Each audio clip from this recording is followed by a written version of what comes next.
Vamos conversar um pouquinho, produção, agora sobre a análise das eleições de 2022, um pouco de panorama. Olha só, Ciro Gomes anunciou que a pré-candidatura dele à presidência da República está, sabe o quê, meu caro Jorge Serrão? Suspensa, até que o PDT reavalie a posição sobre a proposta de emenda à Constituição dos precatórios aprovada na Câmara dos Deputados na madrugada de hoje. É que o Partido Democrático Trabalhista, ao qual ele é filiado, foi a única legenda da oposição a recomendar o voto sim, e na prática garantiu a vitória do governo do presidente Jair Bolsonaro nessa votação específica. Outro aliado para a aprovação dessa PEC do governo foi o PSDB. Dos 31 parlamentares do partido, 22 foram favoráveis à proposta que altera a regra do teto de gastos, adia o pagamento de dívidas reconhecidas pela Justiça e também abre espaço fiscal para o pagamento do Auxílio Brasil até o final de 2022. Outros dois partidos que são contrários ao presidente Jair Bolsonaro, Podemos e PSB, também serviram para garantir a aprovação dessa PEC dos precatórios, uma vitória, inclusive, do presidente da Câmara dos Deputados, Arthur Lira. Voltando ao PSDB, depois de aliados de João Dória serem impedidos de participar das prévias do partido, alguns apoiadores do governador Eduardo Leite também foram incluídos na lista de inabilitados para essa participação.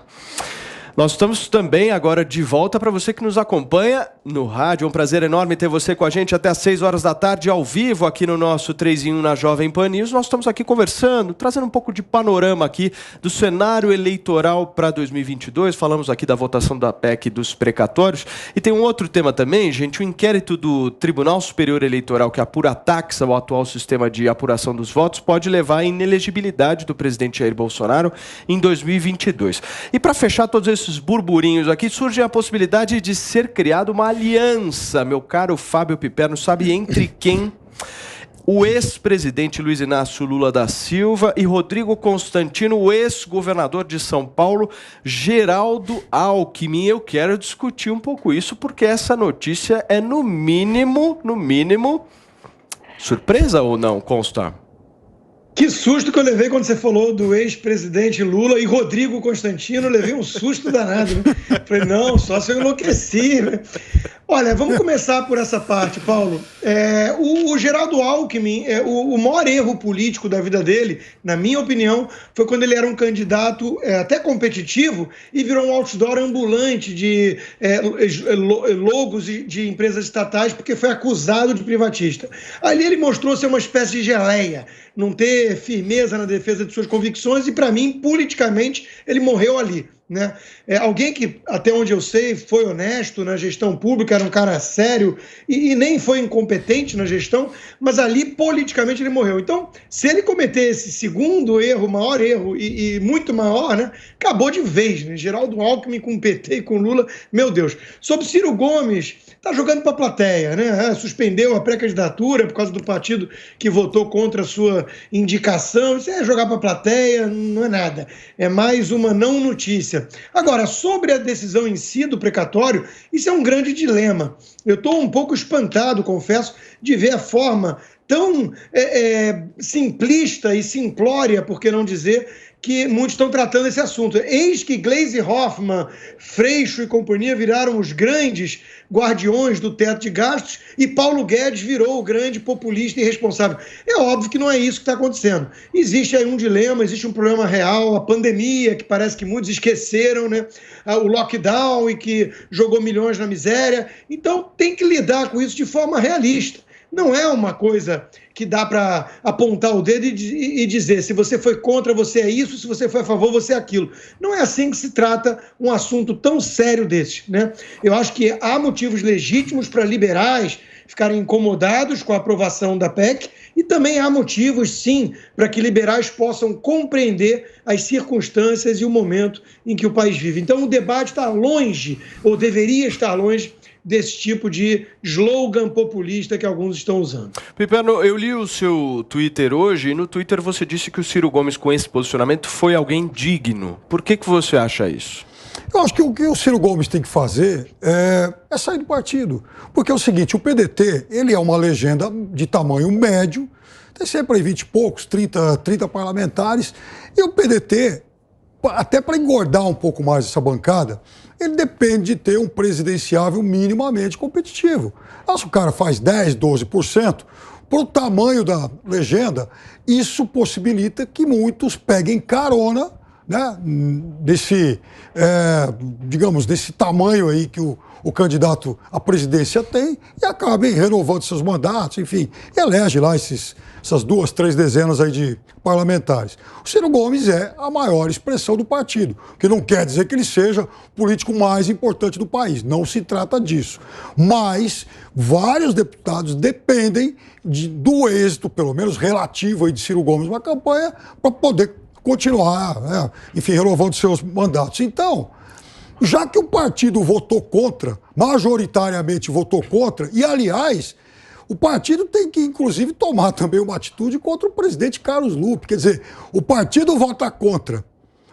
Horas depois, o Carlos Lupe anuncia que vai ao STF para tentar cancelar a eleição porque o presidente Lira permitiu que candidatos votassem à distância. Que coisa maluca. Quer dizer, o partido que inclusive forçou a barra, praticamente expulsou a deputada Tabata, também por votar contrariamente aos seus interesses. Então, que partido é esse? Se esse partido não tem uma mínima identidade, o Ciro Gomes que se mande, vai fazer outra coisa, quem sabe achar uma legenda para ser candidato a senador em algum outro estado, que eu acho que é o que ele deveria fazer a partir de tudo que aconteceu essa noite.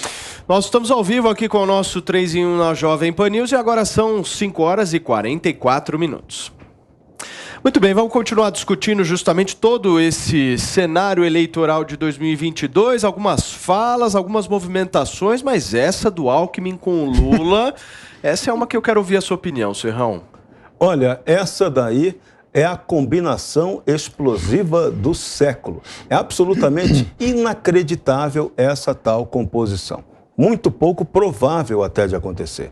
Até porque Geraldo Alckmin deve disputar o governo do estado de São Paulo, onde ele tem base concreta para se eleger. E, vamos lá, no que Lula contribuiria com ele? Com nada. Então, essa história, isso está muito mais para fake news do que realmente uma possibilidade de aliança. Agora, eu chamo a atenção para um fato gravíssimo, o fato mais grave da judicialização da política no Brasil, que foi a declaração do Corregedor-Geral Eleitoral e membro do Tribunal do Superior Tribunal de Justiça, Luiz Felipe Salomão, advertindo que o presidente Jair Bolsonaro pode ser punido pelas críticas que ele fez ao sistema eletrônico de votação. Isso aí parece anúncio prévio do próprio voto de quem quer condenar Bolsonaro, e isso é perigosíssimo. Isso não é justiça, isso é judiciário. Agora, Bruna, pensando aqui, o posicionamento do Podemos nessa votação da PEC dos precatórios foi a favor do governo. O posicionamento do Sérgio Moro, que seria aí um pré-candidato da legenda à presidência da República, tem sido um pouco diferente. O Moro não teria que ter essa mesma postura do Ciro? Olha, Paulo, em primeiro lugar, a gente tem que entender quem é que está orientando, né? Se é o marqueteiro do Moro que está escrevendo essas coisas, o seu próprio Moro. Quando você tem uma legislatura e você leva ela a sério, o Podemos tem muitas pessoas boas, tá? Individualmente, é uma legenda que agrega pessoas, digamos assim, coerentes. Você tem realmente muitas pessoas que estão preocupadas com o interesse maior do Brasil ali. Então, não me surpreende que eles tenham votado a favor de uma PEC que, de certa maneira, ainda que com todas as distorções que sempre vem no pacote de algo liderado pelo Centrão, né, que é essa história de ter uma sobra ali, que ninguém sabe muito bem como é que vai ser dividida, a gente tem os 50 bilhões que estão garantidos para o Auxílio Brasil, mas só quando só na votação do orçamento para 2022 a gente vai entender como é que o resto, né, porque foram 98 bilhões, serão divididos. Então, claro que é normal ter desconfiança, mas, de qualquer maneira, era algo necessário para o Brasil, gostemos ou não, tá? Eu, obviamente, não gosto, Perfeito. Mas eu entendo também a necessidade. Então, nesse ponto de vista, esses deputados do Podemos, eles estão preocupados com o bem comum. Eles estão Perfeito, sendo Bruna. fiéis ao seu próprio discurso. Nós estamos aqui justamente de volta para você que nos acompanha também pelo rádio. São 5h47, ao vivo aqui no 3 em 1 na Jovem Pan News, discutindo o cenário eleitoral de 2022, a votação de ontem da PEC dos precatórios na Câmara. Eu interrompi seu comentário, por favor, Bruna, conclua. Não, é justamente isso. A gente tem que entender que em algumas legendas a gente tem, e o PSDB também tem pessoas boas. Individualmente a gente encontra ali alguns políticos responsáveis. Algumas pessoas conseguem deixar de lado. PT não. PT é uma desgraça. Ciro Gomes é outra desgraça.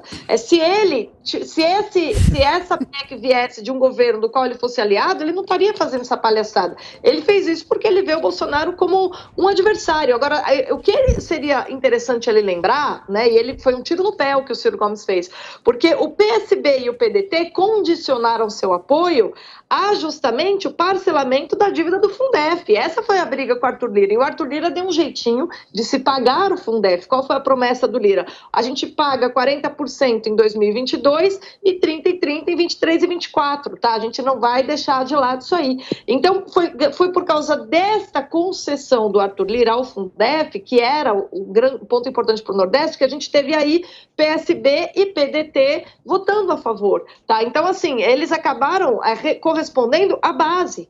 Esses deputados que votaram a favor, e o Ciro Gomes não, ele fez o show, como o Constantino falou muito bem, né, uma não notícia. Agora, se o Ciro Gomes vai ou não deixar o PDT, como o Piperno falou, eu acho que assim, não sei se o PDT se importa tanto, porque o Ciro Gomes não é exatamente um líder, né, ele é alguém que sempre se colocou como instrumento dos outros. Quem constrói uma trajetória política se colocando como meio de lideranças maiores, então no primeiro momento ele se colocou como instrumento do PSDB, o grande líder é o Fernando Henrique, pode-se falar mal do Fernando Henrique o quanto quiser, eu mesma faço muito isso, mas ele é uma liderança que se manteve digna, ele nunca se rebaixou, né? Você tem o Lula que também teve essa atitude. Agora o Ciro Gomes não, ele sempre se colocou assim, meio de pano no chão dos outros, e agora está querendo se colocar como alguém que tem protagonismo. Não tem, se fez de instrumento, agora paga o pato, nem o PDT o respeita, né? É isso que a gente tem aí. Piperno, enquanto a Bruna falava, eu reparei que você estava discordando, eu quero saber do quê? Não, primeiro que o PT, o PDT, o PSB, esses partidos têm ótimos parlamentares, né? E é bom também que a gente não perca de noção o fato de que de 1993 a 2013, pelo menos, o Brasil mudou e melhorou muito, se tornou um país mais pobre, mais próspero. O Brasil, em alguns momentos, chegou a ser a 6ª economia do mundo, né? Infelizmente, não durou muito tempo isso, porque essa gente foi muito importante para isso. Então, não foi um progresso construído por conta da extrema-direita Bolsonaro. Essa não, pelo amor de Deus. Essa é destrutiva. E a gente está vendo isso hoje. Então não é à toa que o governo amarga aí incríveis índices de impopularidade. Bruna, essa direita é destrutível, quero a sua opinião. Piperno, quando ele fala extrema-direita Bolsonaro, eu fico tentando imaginar quem ele se refere, eu fico tentando criar quem um personagem. Piperno? De quem que você está falando aí? Dá nome aos bois. Extrema, defina. Esses 15, 20, 25% de Bolsolovers raiz aí. Mas você acha que todos esses 20% seriam esses Bolsolovers? Não tem muita gente apostando no Bolsonaro, talvez por falta de opção e de não acreditar num possível outro caminho? Eu diria para você que essa fase de achar que o Bolsonaro poderia ser o mal menor, eu acho que já passou. Né? Isso a gente viu em 2018, ele teve 46%. E não é à toa que muita gente se mandou. Constantino, eu quero ouvir você também. Paulo, eu fiquei curiosíssimo quando o Piperno saiu em defesa do PT, até do PT ele incluiu na lista, que tem ótimos parlamentares também. Eu queria um nome, um nome de um petista que seja um ótimo parlamentar. Não, o PT merece todos os elogios, porque foi o partido que desmoralizou a honradez e que contribuiu muito para o desenvolvimento da corrupção no Brasil. Então, merece meus parabéns. Piperno, por favor, responda aí o nosso Rodrigo Constantino. Está todo mundo aqui ansioso pela sua resposta. Em relação a bons parlamentares do PT... eu gosto, por exemplo, do deputado Zaratini. Eu poderia citar aí uns 10 aqui, né, com alguma facilidade, mas eu não vou perder tempo com isso, não. Imagina, então esse tipo de provocação. O que você está pedindo a palavra aí, Constantino? Eu tô com a caneta na mão. Eu gosto de deputado, eu gosto, por exemplo, do senador Humberto Costa, um senador importante. O senador Rogério, um senador importante. O Humberto Costa fez de bom. O Humberto Costa só faz vampiro. É um pilantra. Não, ele não é um pilantra. Isso aí é uma maldade bolsolover. É uma maldade bolsolover. Não, é uma maldade bolsolover. Imagina, por exemplo, comparar o caráter dele com a deputada lá que um dia gravou um vídeo dizendo que a filha da Dilma era sócia da Havan. Olha só. Então eu não vou entrar nessa. Não Não tinha imagina. saído na imprensa. Meu Deus do céu, o Piperno tá colocando a Carla Zambelli no mesmo nível do Vampirão. Ô, Piperno, você assim mostra que você é um PT lover. PT lover. Não. Eu gosto, inclusive, de parlamentares de outros partidos. Gosto até do Freixo, que você não gosta muito. O Freixo é melhor que ele. A gente sabe Não que gosto você gosta. muito, é eufemismo. É um ótimo parlamentar. Você quer encerrar, por favor? Vai. Pelo amor de Deus, precisamos no Brasil de uma renovação política profunda. Vejam quantos nomes hediondos foram citados que não estão fazendo a política no campo da virtude, como Maquiavel recomendaria. Então, vamos eleger melhor em 2022, pelo amor de Deus.